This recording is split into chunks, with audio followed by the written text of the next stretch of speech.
Now to Argentina, which is preparing to vote in a midterm election test on Sunday for President Javier Milei's radical free market experiment.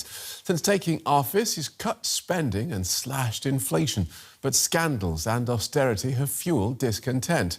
And then there's the added complication of Milei's ally Donald Trump, who has tied US aid to Milei's success at the ballot box. DW's Alejandro Rebosio reports. The self-proclaimed anarcho-capitalist Javier Milei came to power in Argentina in 2023. Young people overwhelmingly backed him, making him an influential figure for the global far right. But 2 years later, some are disillusioned, like student Patricio Martin. I really believed that this outsider was going to take down the establishment. Milei drastically reduced almost all government spending, including for universities, which he cut by 30% at the expense of professors' salaries and infrastructure. I thought the cuts would fall on the political elite, but instead he reduced the budget for us, the university students, the teachers, the retirees. The elite is still there, and he keeps serving the interests of the powerful people. This Sunday, Argentina is holding the midterm elections, and young people like Patricio plan to punish Milei by voting for the left. Milei also cut aid for people with disabilities. Those cuts came as a scandal broke out. His administration was allegedly involved in taking bribes from makers of medicine for disabled people. Last Wednesday, people in Buenos Aires came out to protest. He went beyond what he had proposed, and it's frightening what he might still do. The benefit payments aren't coming in, which means professionals like us are not being paid. That registry of electrodependence, which grants the right to free electricity, has already been cut by more than 35%. First they attacked people with disabilities, saying we had fake pensions, and now they've taken away all our support staff, not paying them, and that's why we're protesting here today. Political consultant Hernan Reyes notes that although some young people feel disillusioned with Milei, most still support him, although without the enthusiasm they once had. Milei had two main mandates. One was to bring down inflation. The other was to fight this political system. After the past year and several corruption cases, that fight has become highly questionable. Milei reduced inflation from 160% to 32%, but unemployment has increased and wages have been reduced.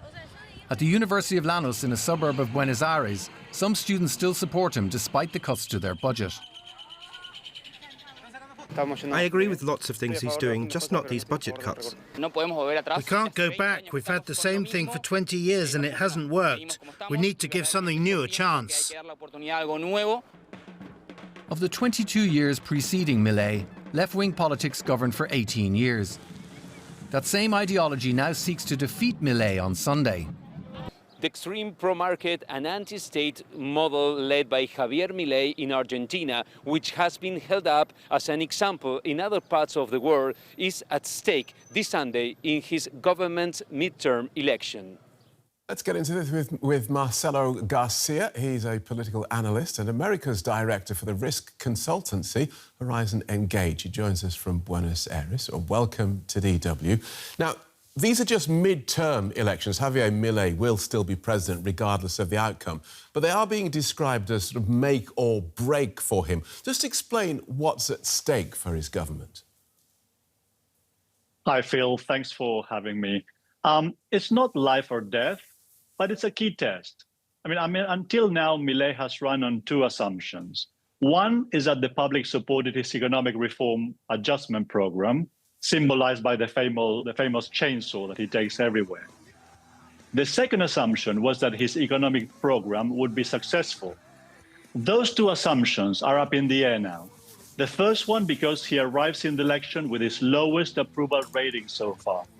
And the second because the economic program got two bailouts this year, one from the IMF and one from Donald Trump. Right. So we'll take the politics second, because the economy, surely he's there arguing that, well, I have cut inflation, it's down dramatically, even though Argentines are still feeling the pain from austerity and a weak peso.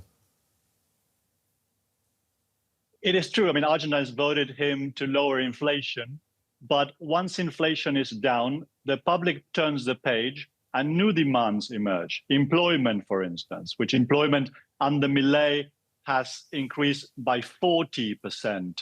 And then the purchasing power of salaries, and salaries have been losing to inflation since Milei is president. So Milei ideologically believes that if you sort out the macroeconomics of the country, like the fiscal deficit, then the rest sorts out by itself. Reality is proving to be a little bit more complex than that. So from now on, the public will judge him for how well he handles this new set of demands that are emerging. He's another populist president who has traded on his appeal as an outsider fighting corruption, but then there were these scandals involving his sister and candidates and even a crypto promotion. How politically damaging has all that been? Well, again, he's reaching the midterms with the lowest approval ratings since he became president in December 23. He's not at all helpless. I mean, popularity is still around 40%, so it's still pretty sound. Argentines voted Milei for two reasons. The one reason was because he was a political outsider, different from a corrupted political class. Second, because he's an economist and said he knew how to sort out the economy. This second reason is more important than the first. Right. So while the series of corruption cases that you mentioned put in doubt the first reason, he will be mostly judged by whether he can sort out the country's economic problems in the second half of his term. That is why, beyond the result of the election on Sunday, it is even more important how Milei responds to the result of the election. His government had some problems he needs to fix, and the big question mark is now whether he will be pragmatic enough to fix them and reach 27 when he will try to seek his re-election in a more solid position. OK, so again, he's an economist, but this is all about politics. And then, of course, there's his relationship with the United States. We have, on the one hand, Donald Trump providing Milei with this $20 billion economic bailout. But then the US said that if Milei loses, we are not going to be generous with Argentina.